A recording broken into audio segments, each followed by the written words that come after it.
Ash Ketchum has become Alola's first champion, and now it's time for his 6-on-6 full battle against Professor Kukui. From callbacks to the black and white anime, Naruto references, and even a reference to the original Red and Blue games, the beginning of Ash and Kukui's full battle had plenty of Easter eggs. Hey Pokemon champions, I'm Champion Blaze, and this is a breakdown of Ash vs Kukui Part 1, Exhibition Unmasked. We'll uncover all the hidden details and Easter eggs you may have missed during this episode. So with that said, let me know which details were the most interesting, and let's get started.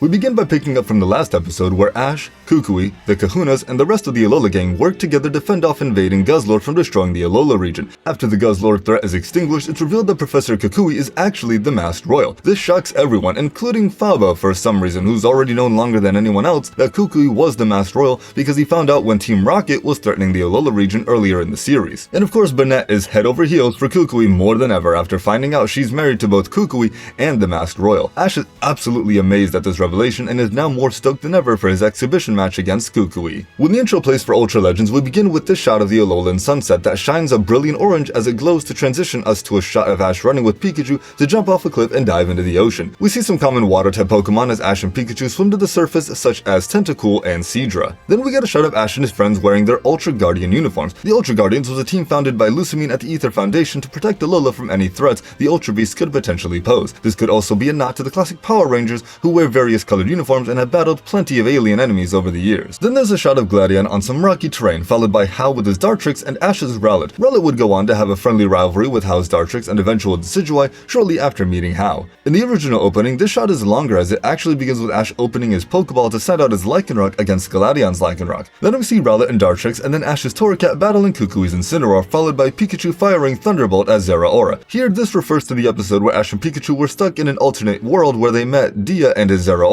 We see Ash on the beach with his friends, then a shot of Ash training and playing on the beach with his Pokemon at night as he has done plenty of times throughout this series. Then there's a shot of Ash and Pikachu ready to start their day, and this also is extended slightly in the original opening as it begins with a shot of Ash grabbing his backpack and then showing Rowlet giving a thumbs up. We see Lana's Eevee doing some Mantine surfing being a new feature introduced in Ultra Sun and Ultra Moon as a fun way to travel between the islands of Alola and gain battle points. We see Ash and company on the beach again, and this shot is weirdly split in the English opening. In the original opening, this shot originally begins with Ash and Pikachu sitting on the beach as Ash holds a Pokeball and begins to cry, probably sad over a loss or concerned about his Pokemon. And then that's when his friends pick him up and cheer him up. Yet in the English opening, this emotional and wholesome shot is broken up for some reason, and then we end on a shot of Ash and Pikachu laying on the ground admiring the Alola sky with some clouds and a rainbow. This shot actually has more meaning in the original opening as the subtitles say, "Go on, chase after the rainbow feather." This of course being a reference to Ash's never-ending dream to become a Pokemon master, as his journey began with seeing Ho-Oh after he and Pikachu survived the attack from the flock of Spearow, making Ho-Oh integral to Ash's character. Kukui says their battle will be a full 6-on-6 battle, to which Ash responds by asking if he can use Naganadel in their battle,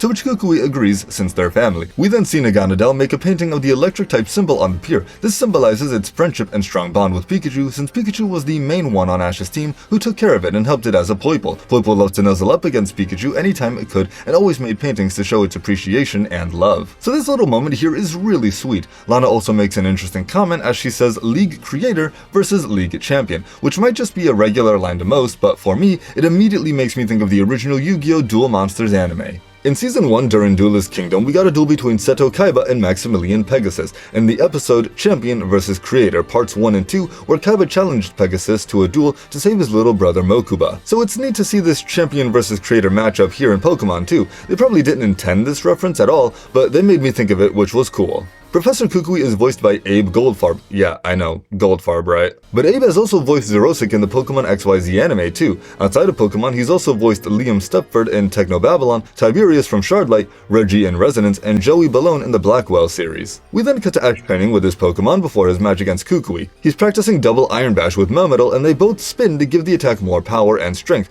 As they spin, they both resemble Kukui's Incineroar using Darkest Lariat. Ash then gives Torracat a pep talk saying how it's his time to finally defeat Kukui Kukui's Incineroar. Ash of course acknowledging the long-standing rivalry Ash's Torracat has had with Incineroar since it was a Litten, though we see Burnett visit Kukui while he's meditating with Incineroar before the battle, saying she hopes for a great battle. It's now time for the battle we've been waiting for, Ash Ketchum versus Professor Kukui. And before we begin breaking down this battle, I need to point out that this entire battle itself could be one giant reference and callback to the hidden and unused final boss battle from Pokemon Red and Blue, the Professor Oak Champion battle. In the data for the original Red and Blue games, there is data for a final battle against Professor Oak where he will use one of the Kanto starters along with Tauros, Exeggutor, Arcanine, and Gyarados, a pretty strong team that also feels like a team a rival would use. In comparison, Kukui uses 3 starters, one of which is a Venusaur from Kanto, along with a bird Pokemon in Braviary and Lucario. So Kukui's team could also be seen as an alternate version of Red's team from Gold, Silver, Crystal,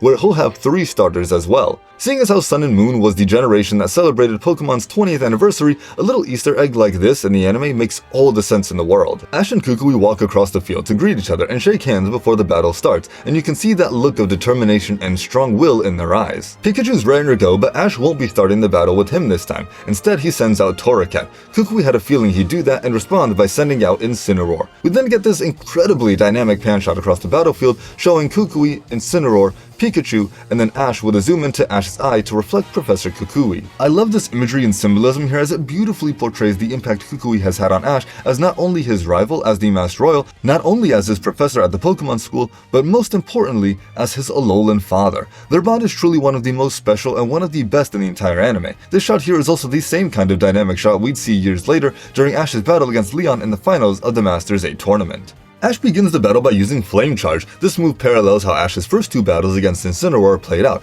albeit having those 2 battles start with Ash having Litten charge in with Fire Fang instead of Flame Charge. Incineroar deflects the attack using Bulk Up. Ash has Torracat use Flame Charge and then mimics Kukui's pose when he tells it to attack with more speed, since Flame Charge increases a Pokemon's speed the more it's used. Incineroar tries to counter with Darkest Lariat, but Torracat dodges the attack. Ash goes for Fire Fang, but Incineroar blocks the attack and smacks Torracat to the ground. Ash declares that they're just warming up and commands another Flame Charge. This moment also makes me think of when Ash tells Leon that their battle is just getting started when it's down to Pikachu versus Charizard in the finals of the Masters 8 tournament. This time when Ash uses Flame Charge, he has Torracat run circles around Incineroar to try and confuse it. This tactic looks incredibly similar to Rock Lee fighting Gaara during the Chunin preliminary exams from Naruto, but Incineroar remains calm and strikes back with Throat Chop, a move that very much resembles Ash's Infernape striking down Paul's Ninjask with Mach Punch during the Sinnoh quarterfinals. Now it's Kukui's turn to attack and he goes for a devastating Blast Burn, the ultimate fire type move. But instead of dodging the attack, Torracat charges in head on to face the flames, blocking them just like Ash's Charizard blocked Fire Blast from Blaine's Magmar. This is also another moment of Ash dealing with Blast Burn at the end of a Pokemon League, although this time his Pokemon survives the attack as Torracat makes the flames his own and absorbs them into its pendant. It's a shame Ash's other Pokemon couldn't handle Blast Burn. With the flames of Blast Burn burning inside Torracat, Ash calls this Blast Torracat. However, the flames prove to be too much as smoke emanates from Torracat's pendant.